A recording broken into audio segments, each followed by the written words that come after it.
Hi friends, ഇന്നത്തെ video ചെറിയൊരു vlog പോലെയാണ് ഞാൻ ചെയ്തിരിക്കുന്നത്. ഇതിന് തൊട്ട് മുമ്പ് ഞാൻ അപ്ലോഡ് ചെയ്തിരിക്കുന്ന അപ്പത്തിൻ്റെ റെസിപ്പി വെച്ചിട്ടുള്ള അപ്പമാണ് ഇന്നത്തെ ബ്രേക്ക്ഫാസ്റ്റ്. അതിൻ്റെ ഒപ്പം തന്നെ പാർലറിൽ ഇപ്പുറത്ത് ഞാൻ പാലും കൂടെ തിളപ്പിക്കുന്നുണ്ടായിരുന്നു. പിന്നെ ആ അപ്പത്തിൻ്റെ റെസിപ്പി കാണാത്തവരുണ്ടെങ്കിൽ ജസ്റ്റ് ഒന്ന് കണ്ടു നോക്ക്.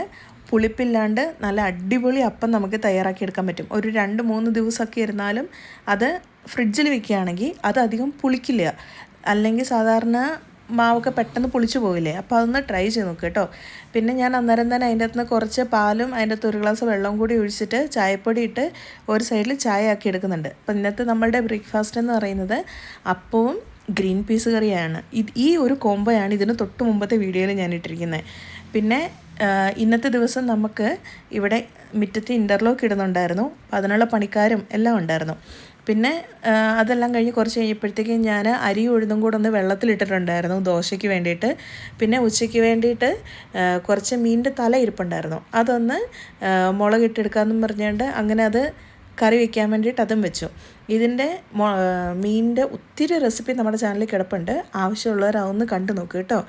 അതുപോലെ അത് കഴിഞ്ഞ് കുറച്ച് കഴിഞ്ഞപ്പോഴത്തേക്കും നമ്മളൊരു മിക്സി വാങ്ങാൻ പോയിട്ടുണ്ടായിരുന്നു. നമ്മുടെ മിക്സി കുറച്ച് കേടായിരുന്നു. അങ്ങനെ പോയി ഈ ഒരു മിക്സിയാണ് നമ്മൾ വാങ്ങിയത്. അങ്ങനെ അവിടെ ഒരു ബേക്കറിയിലൊക്കെ കയറി മുട്ടയൊക്കെ വാങ്ങി അങ്ങനെ അവസാനം പണികളെല്ലാം കഴിഞ്ഞ് നമ്മൾ വൈകുന്നേരം വീട്ടിലെത്തി കഴിഞ്ഞ് ആ പുതിയ മിക്സിയിൽ തന്നെ നമ്മൾ അന്നത്തെ ദിവസം മാവൊക്കെ അരച്ച് എടുത്ത് വെക്കിയത്. പിന്നെ ഇവിടെ എന്ന് പറയുന്നത് കുറച്ച് തണുപ്പുള്ള സ്ഥലമാണ്.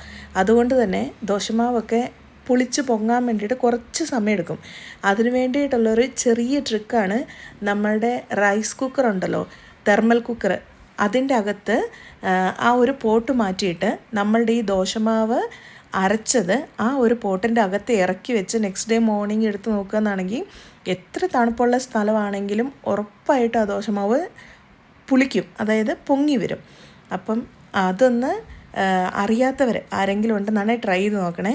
ഞാൻ ഇങ്ങനെ ആക്കിയ ദോശമാവാണ് നെക്സ്റ്റ് ഡേ മോർണിംഗ് ദോശയായിട്ട് ചുറ്റത്. നല്ല അടിപൊളി ദോശ നമുക്ക് കിട്ടും കേട്ടോ. അല്ലാണ്ട് ഇപ്പോൾ തണുപ്പാണ്, എങ്ങനെ ഇപ്പോൾ ദോശ പൊങ്ങും, അല്ലെങ്കിൽ സോഡാപ്പൊടി ഇടണം, അല്ലെങ്കിൽ ഈനോ പൗഡർ ഇടണം, അതിൻ്റെ ഒന്നും ആവശ്യമില്ല. ഇങ്ങനെ ചെയ്ത് നോക്കും. നമുക്ക് ഇതൊന്നും ഇല്ലാണ്ട് തന്നെ ചെയ്ത് നോക്കാൻ പറ്റും. അപ്പോൾ ഇതായിരുന്നു ഇന്നത്തെ വീഡിയോ.